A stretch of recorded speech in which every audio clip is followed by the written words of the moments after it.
Imagine having everything, wealth, power, and a perfect life everyone envies, only to vanish overnight, leaving behind a half-eaten dinner and millions of dollars untouched. This is the story of Daniel and Victoria Hale, the billionaire couple who seemed to have it all, until they mysteriously disappeared without a trace. What happened inside their glass-walled mansion that night? Stay with me as we uncover a tale filled with hidden diaries, encrypted files, and a secret room that may hold the final clue. And before we dive in, what do you think? Did the Hales run away to escape their enemies, or were they silenced forever? Let me know your thoughts in the comments below. Daniel and Victoria Hale seemed untouchable. To the world, they were the epitome of wealth and success. A real estate tycoon and a philanthropic socialite, a couple whose every move was covered by the press, admired and envied in equal measure.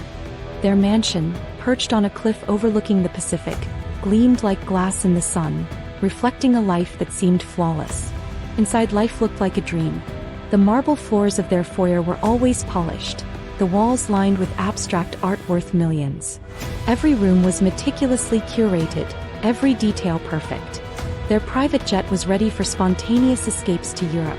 Their yacht docked at a secluded marina, waiting for them to sail off into another glamorous adventure. On any given night, the Hales hosted parties that drew the rich and powerful, tech moguls, Hollywood stars, influential politicians, all under the soft glow of crystal chandeliers. The champagne flowed, the laughter echoed, and the world watched as Daniel and Victoria laughed together, their hands intertwined, the perfect couple. But behind the glittering surface, whispers began to circulate. Friends and business associates occasionally hinted at tension. A hushed conversation cut short when someone entered, a look of unease behind Victoria's otherwise serene eyes, Daniel pacing late into the night, his phone never leaving his hand. To the outside world they were untouchable, but something in that perfection felt fragile. Then one summer night in 2017 everything changed.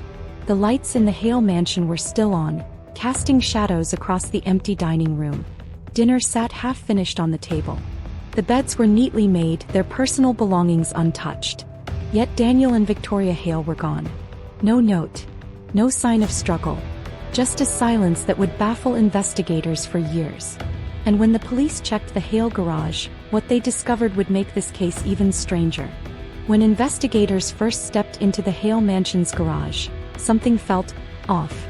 The massive doors, usually automated and humming softly, were wide open, revealing the sleek silhouettes of their two luxury cars, a Rolls-Royce Phantom and a black Tesla Model X. Both vehicles gleamed as if polished just hours before, untouched, their engines cold, their interiors immaculate. What struck the detectives immediately was the silence. No sounds of life, no sign of forced entry, no footprints other than the Hales. Even the security cameras had been disabled at exactly 11:03 p.m., an almost surgical precision. The code required to shut down the system was known only to Daniel and Victoria. It was as if someone, or they themselves, had orchestrated their disappearance down to the minute. Scattered across the garage were small, puzzling details. A pair of Victoria's designer heels sat neatly by the car, though she was known to never leave them behind. Daniel's favorite leather jacket was draped over the driver's seat of the Rolls-Royce, untouched, with a faint scent of his cologne lingering in the air. On a nearby workbench, a half-drunk cup of espresso had cooled, the aroma still sharp, almost mocking. Even more mysterious, a single set of tire tracks led away from the garage, but they didn't match either of the Hales' vehicles. Whoever or whatever had been there had left no other trace. The police ran forensics, but the tracks were nearly impossible to identify, disappearing into the long grass beyond the property line. For the investigators, the garage raised more questions than answers. Why leave the cars behind perfectly intact? Why disable the cameras with such precision? And most importantly, where could the Hales have gone, leaving behind everything they owned? And then the last person to see the Hales alive came forward, claiming they had never seen fear like that. Earlier that evening, Daniel and Victoria Hale had invited their longtime business partner, Richard Collins, for a private dinner. On paper it was routine. Fine china, crystal glasses, candlelight casting flickering shadows across the walls. But Richard would later insist with a shiver that something about that night felt wrong. Dinner began normally. Conversations about new property deals and charity events flowed effortlessly. But Richard noticed subtle shifts. A flicker of tension behind Victoria's perfect smile, a rigidity in Daniel's posture that wasn't there before. Small things. The way Daniel kept glancing toward the hallway, the faint quiver of Victoria's hand as she poured wine, the way the shadows in the room seemed unusually dark, almost suffocating. Midway through dessert, Daniel's phone buzzed. He glanced at it, his eyes narrowing. The usual calm he exuded dissolved instantly. Victoria leaned over, whispering something urgently into his ear. For a brief moment, Richard saw a flash of fear cross her face. Raw, unguarded, the kind of fear that chills you to the bone. Minutes later, Victoria excused herself to the hallway. When she didn't return promptly, Daniel's voice took on a tight, clipped tone Richard had never heard before. His eyes kept flicking to the door as if expecting someone, or something, to appear. The air in the dining room grew heavier, the silence stretching between the clinking of cutlery. Then, without warning, the dinner abruptly ended. Victoria returned just long enough to grab her purse and coat. Daniel followed her silently. They didn't lock the doors behind them. They didn't take their phones. Not a single word to Richard. It was as if they had been summoned elsewhere, into a shadowy world far removed from their glittering mansion. Richard later told investigators that he had never seen them like that. Pale, tense, terrified, as if they were running from someone who was already inside their house. The investigators tried tracing the mysterious phone call that interrupted the dinner. But it led to nothing. No service provider. No registered number. Not even a ghost of a record. It was as if the call had come from nowhere, an unseen force that had orchestrated the Hales' disappearance. And then, in Victoria's private study, tucked beneath a stack of charity invitations, police discovered her leather-bound diary. The final page was different from all the others.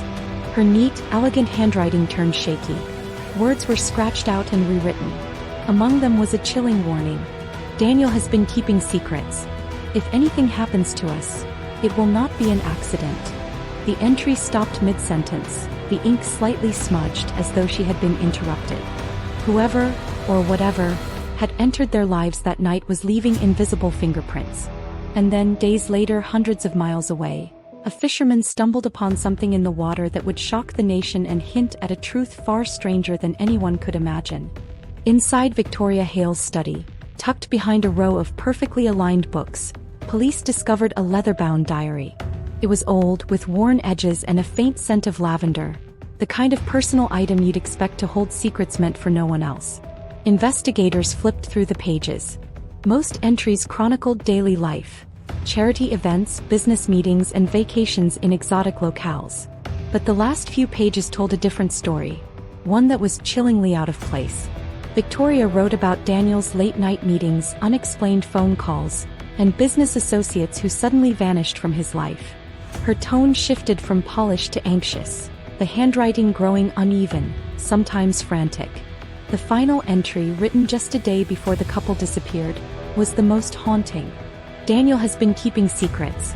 If anything happens to us, it won't be an accident. There are people, powerful people watching us. I don't know who to trust anymore. I fear what might come next. The words stopped abruptly.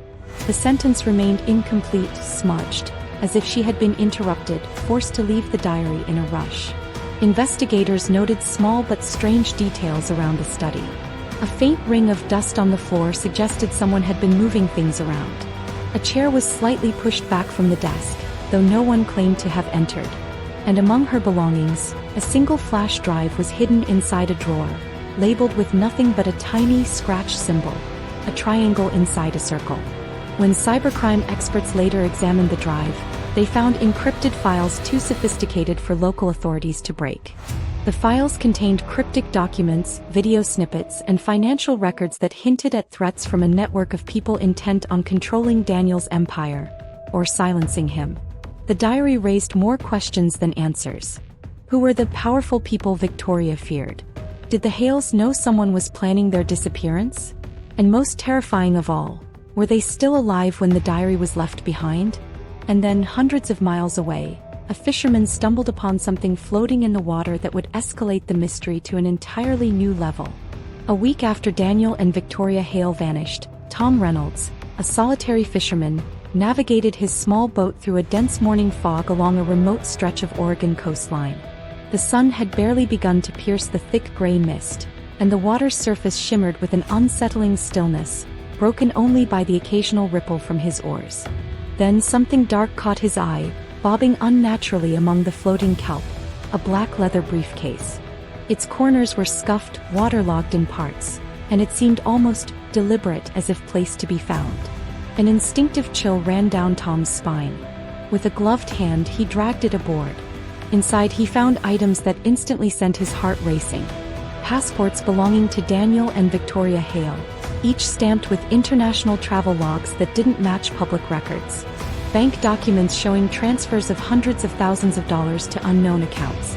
Stacks of cash, meticulously organized, totaling $250,000.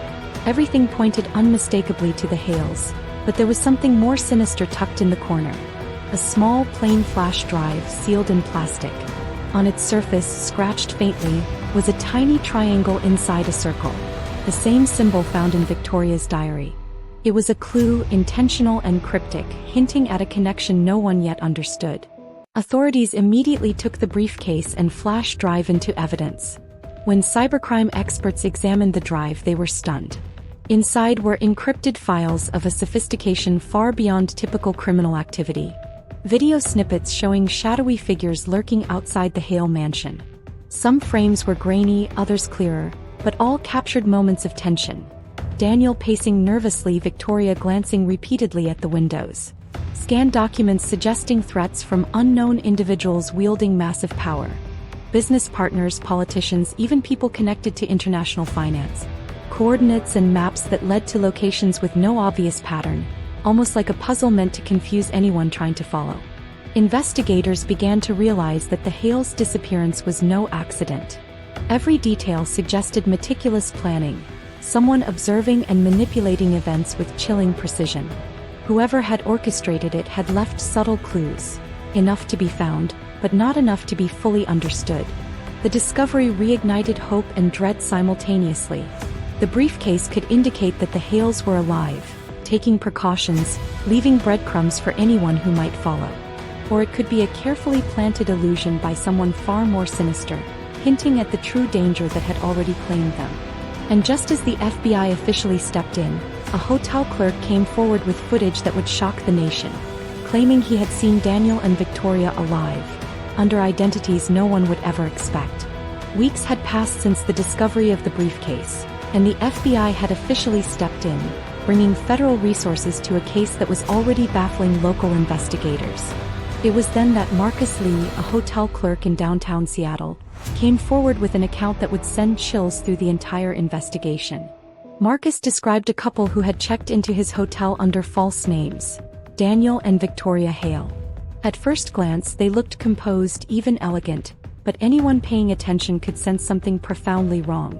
Daniel, always confident and commanding, now seemed restless, constantly scanning hallways, peering out of corners of his eyes as though expecting danger to appear at any moment.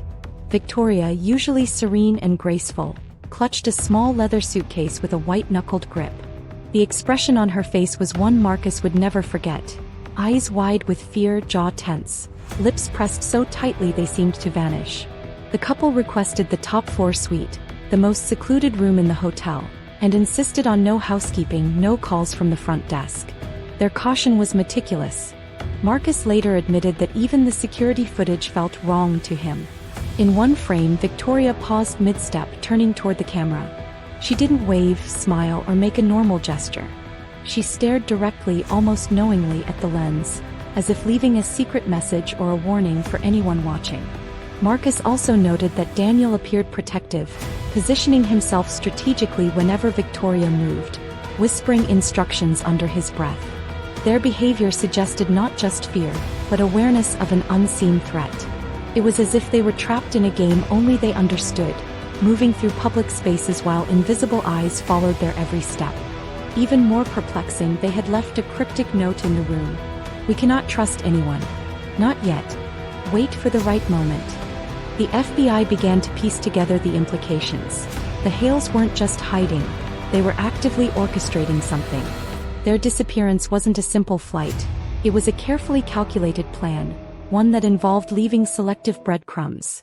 The diary, the briefcase, the flash drive, and now this cryptic hotel appearance. Every clue suggested a deadly game with unknown adversaries.